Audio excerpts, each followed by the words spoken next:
Snow chances rising further south over the coming days. Who has the highest chance in today's video? Welcome in, folks. Happy Tuesday, December 2nd, and hopefully we're having an all right day out there. Continuing the active wintry track that we've been talking about for quite some time now. We've got a major snowstorm, depending on your definition, I guess, at least of major. Depends where you're from, I reckon. But we have a snowstorm nonetheless ongoing for folks currently across parts of the country. A lot of us just got blanketed by snow, some of us for the second time within the past 7 days. And I've got my eyes on another sneaky southern slider that could bring snow and ice, potentially as far south as the Carolinas. By the time we get into the end of this week, and that active pattern looks to continue over the next 10 days. We're going to be breaking it all down for you and giving you all the details in today's video. If you haven't already, though, go ahead and like the video, subscribe, and hit the bell for the latest notifications. Doing all of that really helps keep you informed here. It won't charge you anything. It's not going to sign you up for some monthly subscription service. It's all free, but it helps me run this channel and helps you stay in the loop. All right, let's get right on into it, folks, and start breaking down that pattern. Now, next to me is the latest run of our European model, and it shows that active storm track. There's one storm, here's a second storm, and then here's a third storm, potentially a fourth storm, a fifth storm. You can see we've kind of got just this train track of active weather continuing to work on through the country, and that's why snow chances are going to stay elevated for a lot of us, and potentially some folks who haven't really seen snow yet this year could get in on the action here pretty soon.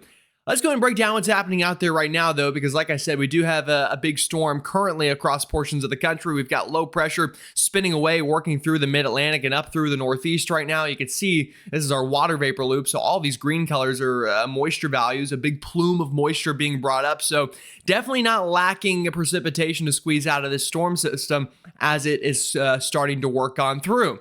And behind it, it might not be as obvious on the map as the big storm there, but a bit of a dip in the jet stream now working out into the western United States. That's going to set up shop and prepare the stages and all of that for our next weather maker that is going to work through the Rockies. And like I said, potentially bring a stripe of some rain, snow, and ice for areas pretty far south that haven't really seen winter weather yet this year. So we'll be watching that for sure. In terms of, I know it's a big ad pop-up, perfect timing there, right? In terms of radar imagery, you can definitely see this storm system. It is cranking right now. All rain right now in DC, Baltimore, Philly, New York City. You don't have to go far north though. Harrisburg, Allentown, Scranton, up into the Hudson Valley of New York State, and then over into much of western Massachusetts, even northern Connecticut, Vermont, New Hampshire, and even into portions of Maine now getting pretty good snowfall rates to get going. So if you live up into this part of the country, let me know what you're seeing out there. If you have snow falling, let me know if it's sticking, how much has fallen so far. Would love to get those reports as we continue to track this storm. Finally starting to think about clearing out into Greenville, Spartanburg, Charlotte, Greensboro, but still just dumping rain down into the coastal sections of the Mid-Atlantic, including the Carolinas, Virginia, up into the Delmarva, even some rain further south from there.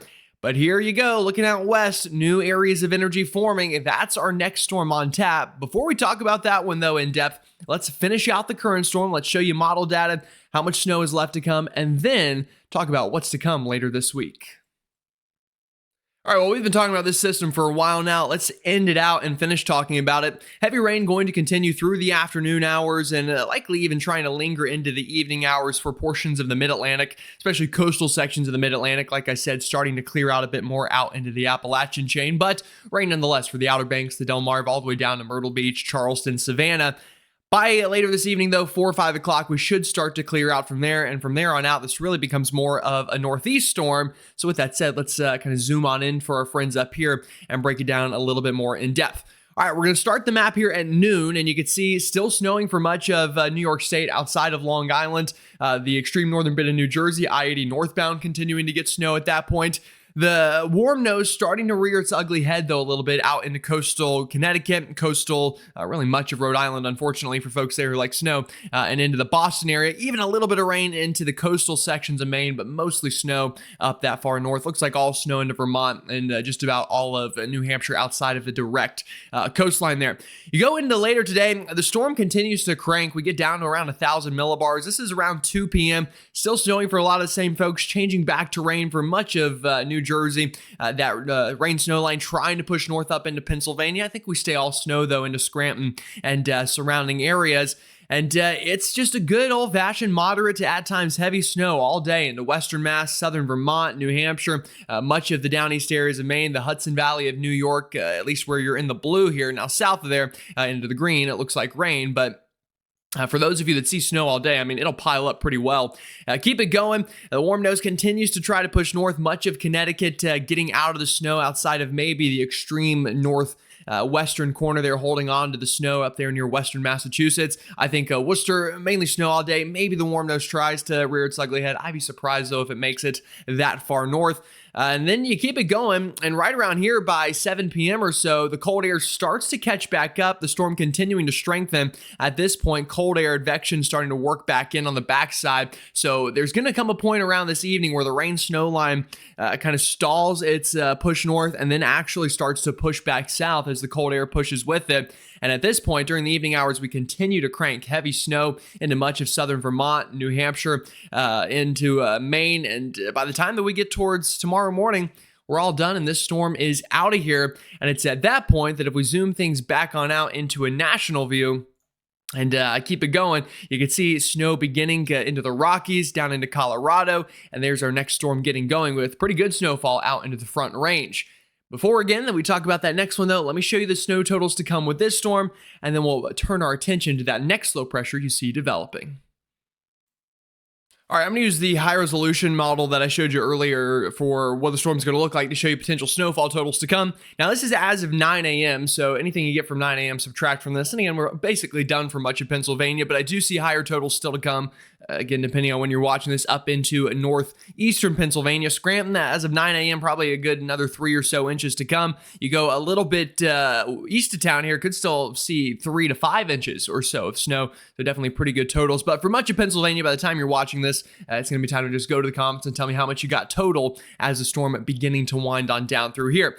Still cranking, though, into New York, and it's right down here from Poughkeepsie to Albany, that kind of corridor. I see another right around 5 or so inches to come, probably same thing up towards Saratoga Springs, but it's that corridor, especially from Scranton to Poughkeepsie, where I think half a foot plus of snow could still fall with this storm as of, again, 9 a.m. Eastern, so subtract some of that already from what you've got. But even into the upstate of New York, Syracuse, Utica, a good 1 to 3 plus inches. Same thing for Watertown, over towards Rochester, Ithaca, and Binghamton, going to get some more snow out of this before all is said and done. South of there, though, as we look into southern New England and portions of the mid-Atlantic here, if you haven't seen snow yet, you're probably not going to in New Jersey, Long Island. That includes New York City up towards Yonkers, Bridgeport, Norwich. Again, the rain, that warm nose being pretty pesky here for a lot of us. But up towards Waterbury, Hartford, you could still see some snow on the front end of this thing and on the backside. But you're really going to want to go up towards Massachusetts. Springfield, another 3 to 5 inches of snow. Worcester, probably another 3 to 5 inches of snow to come with this storm.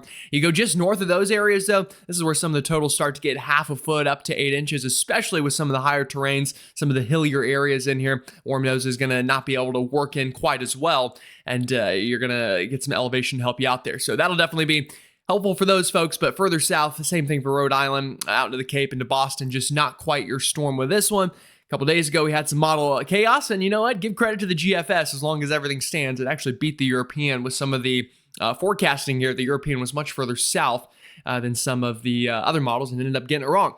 You go further north and up towards the Lewiston, Portland, Bangor, I think you're going to have a good half a foot to 8 inches or so. Isolated spots could flirt with a foot in here, especially some of the higher terrains down into New Hampshire. Manchester, right around half a foot probably with this storm. Now, you go a little bit closer to the coast out here and watch for the warm nose, but I don't think it'll get as far north as places like Portland, Lewiston, and up the I-95 corridor. I think really going to be a good old-fashioned snow event. Lesser totals further to the north where you're just not going to have as much precipitation to work with. All right, that's this storm. We're done with it, and let's swing our attention now to that next threat that also has its own forecasting challenges that we need to figure out. All right, here's the setup for the next storm, and anytime you talk about snow, you need cold air and you need some sort of lift in the atmosphere to trigger precipitation over that cold air. Here's the first thing that we need to kind of question. What about cold air? Are we going to have it? Well, guess what? Our current storm is bringing in cooler air, and I'll add, this is at 925 millibars.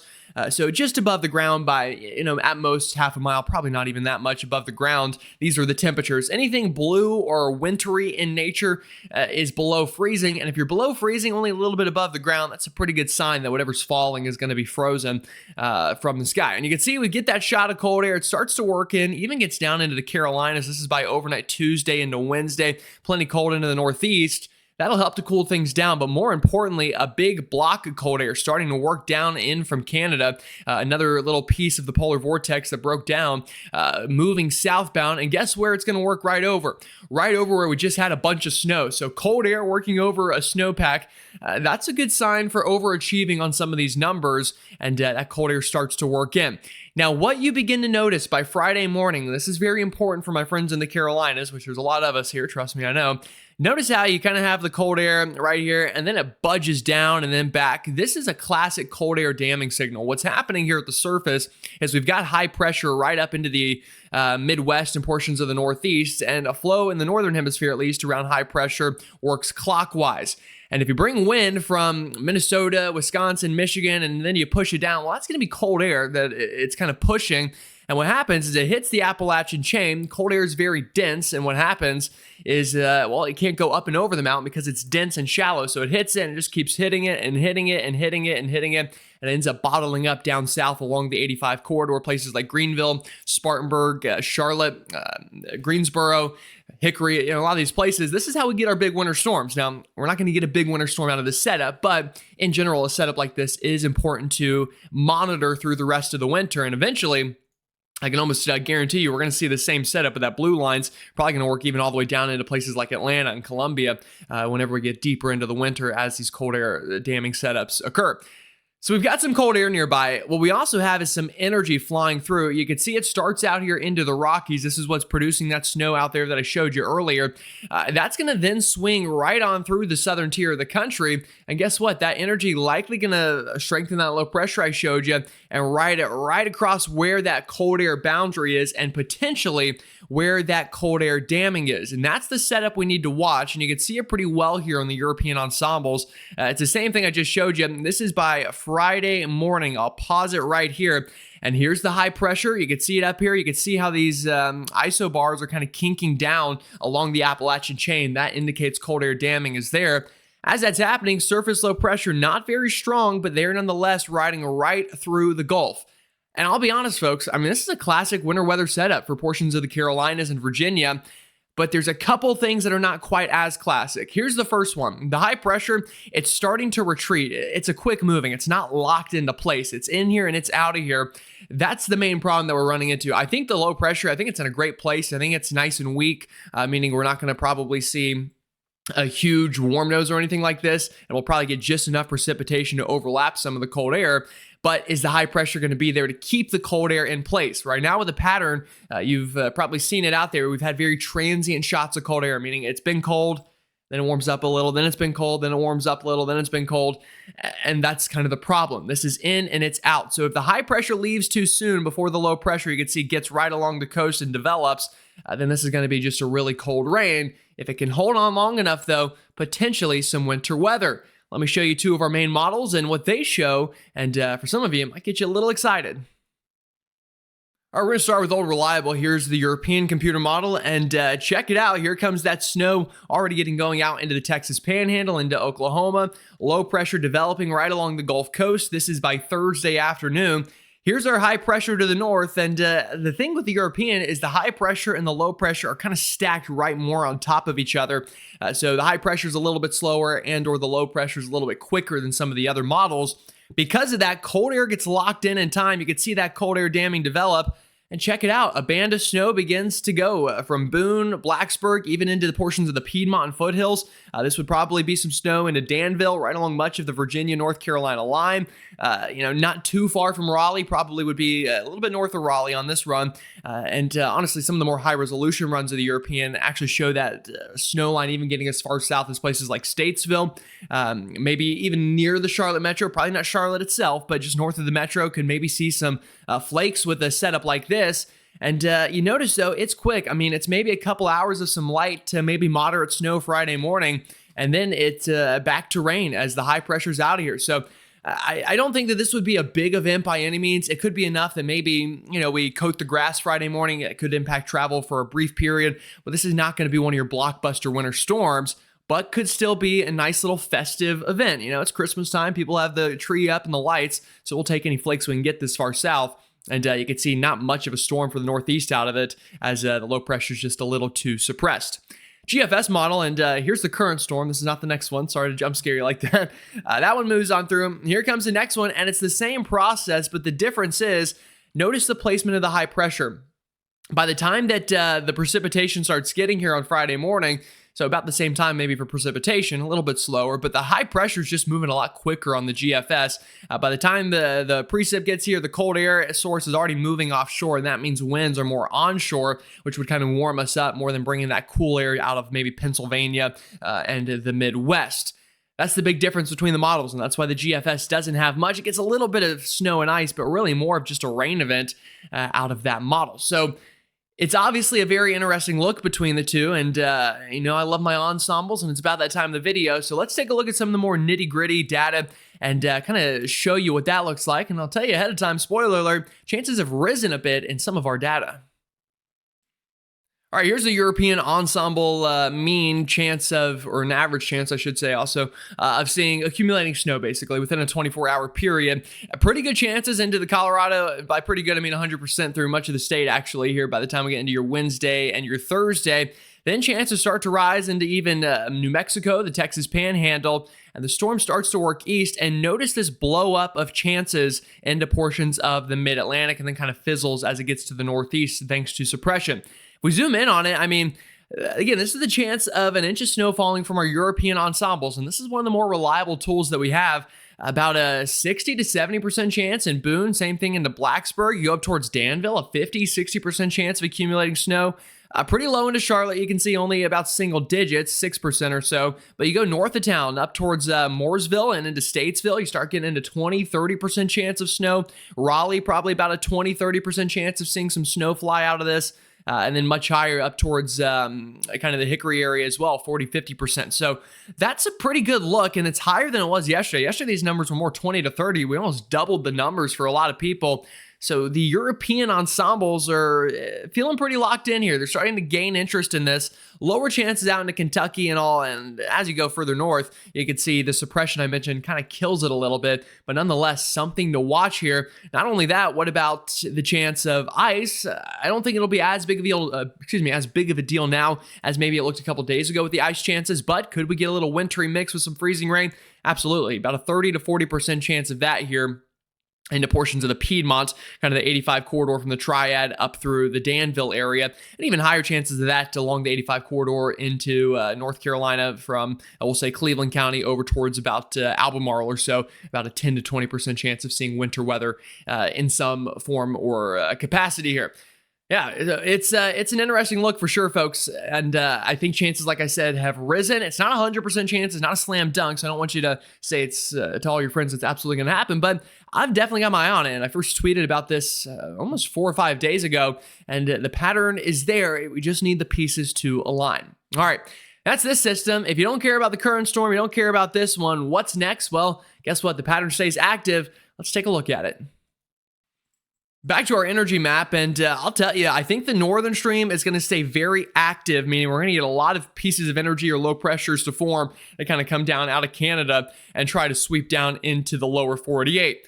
Here's the question for people down south. Can we get some, oh my goodness, can we get some southern stream energy, I just hiccuped right there, to align with that northern stream energy? It's going to throw me off for the rest of the video now. Can we get them to align though? That's the question. And you can see as we go ahead into time, you can see how we've got all of these troughs dipping down out of the north. For example, here's another one by this coming weekend, another big block of cold air. Guess what though? The southern stream's also working in at the same time. It's just right now, a lot of the models are not linking them up. We've got, they're coming in kind of at different times. Here's another piece of northern stream energy right around a week or so from now. That works into the Ohio Valley. And there is southern stream energy down here towards the Gulf. They're just not completely linking up. That doesn't mean they won't, though. And remember, that's the thing. It's a big puzzle, meteorology is. If the pieces are there, a puzzle can get made. It's just a matter of if it's going to happen. I'll show you the European. Let me back it up to where we left off. Here's that little winter weather event. You can see it doesn't look half bad on the overnight European run. A quick hitting little winter event works through. And then here comes another piece of southern stream energy right behind it. But the only problem is our northern stream energy is lagging behind. It's not quite catching up in time. There's a lot of moving pieces here, folks. So if they align the right way, we could get more winter weather further south. But either way, I feel pretty confident these little clipper systems are going to continue to work in out of the north. You can see another one right after that one, another energy right after that. So snow chances staying elevated for sure into the northern part of the country. And you can see that here with the snowfall chances, the same map I showed you earlier. We'll just go further out into time. And check it out. There's one clipper system into the Midwest and Ohio Valley. Here's another one by about a week or so from now. And the snow train continues for the Midwest. It looks like the rich are going to get richer, but don't rule out if we get some phasing of energy, we could get some mischief further south and maybe even further east. Here's your bottom line. Over the next, really now through about the halfway point through the month, it looks colder than average into the eastern U.S. from the Northeast all the way down to the Carolinas and up through the Midwest, warmer than average out west. You look at the precipitation, above average precip over colder air as well up into the northern tier. You also have above average precip down here into the southern jet stream. The question is, can they link up and can we get maybe something big to form in between? That's what I'll have my eyes on. Not forecasting anything major right now, but I see multiple more shots of snow and the snow train continuing to come down out of Canada at the very least for folks that have already probably seen some snow this year. All right, that's all I've got for you on this Tuesday. Appreciate you hanging in there with me. We'll cross our fingers for maybe a little bit of winter weather on Friday into portions of the Carolinas. Not a bad chance, not a slam dunk, but not a bad chance at all. And we'll keep tracking the rest of the winter. All right, y'all have a great one. Stay safe, stay warm. Pretty cold out there for many of us. And I'll see you all tomorrow.